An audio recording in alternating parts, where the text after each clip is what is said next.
Get to Jonathan Maxwell, CEO of Sustainable Development Capital. Just to remind our viewers, what do you do again? What are you guys doing? You've got a bit of a track record in this area. Yeah, we've been investing in sustainable energy infrastructure for the last decade, but focused primarily on investing in solutions to I think one of the biggest problems in Europe and world energy markets, which is that so much energy is wasted. So we invest in solutions to that problem. So through energy efficiency projects, both supplying energy where it's needed more efficiently and reducing demand. Let me stop you right there. It's an absolute no-brainer about the kind of money that can be saved, the kind of energy that can be saved.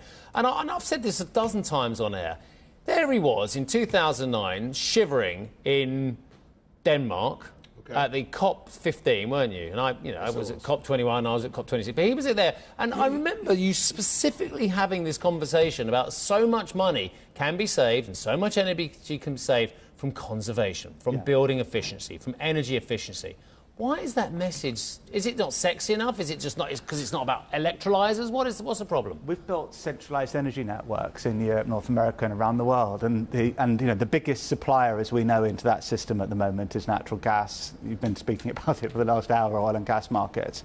But it's quite inefficient. You take oil or gas out of the ground, you lose 10% on average in extraction, conversion, another 50% through thermal losses in the when you generate energy into electricity, and then you turn it into useful energy for homes and business through transmission and distribution networks. So in Europe, by the time we've extracted and got it to where it's needed, you've lost 2/3 to 70% of it. And then to your point, inside buildings, about 70% of energy is used in buildings, industry and transport, and around 10 to 20% of that can be lost just through having the wrong lighting, heating, ventilation, air conditioning. So fundamentally, this is about the centralized energy network that we need. But now, urgently, we also need a decentralized energy network to stop the amount of inefficiency of supply in the system. Change tack a little bit. I mean, and I get what you're saying, and we'll cover your book in a few moments' time as well. But like, you've been invested, or you set up in 2007. You say you've been investing for over a decade as well. How profitable has it been? Because there are so many blind alleys. There are so many technologies that are just not going to work for the early adopters. They may well get there eventually, like the railways. You know, these things are profitable over decades, but at the start, they're very, very difficult, very capital intensive as well. What's the profitability been like?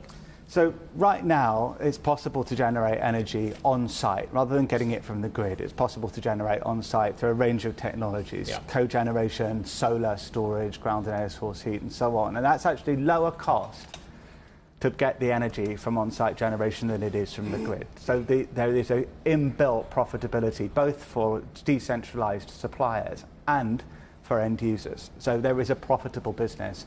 There's also enormous amounts of money to be made and saved through conservation of energy. That is changing lights, heating, ventilation, air conditioning. 10 years ago, LED lights were only 2% of lighting sales. They're now over 60%. So there's been a sort of revolution in the way that efficient technologies. The next one, by the way, will be heating and cooling.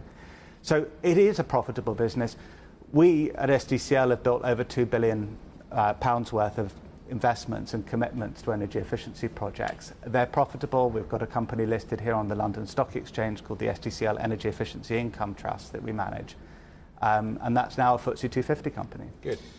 Hi, I'm Joanna Bersecci, and thank you for watching. You can check out more of our videos by clicking on the boxes on the screen. And don't forget to subscribe to our channel for more from CNBC International. Thank you for watching.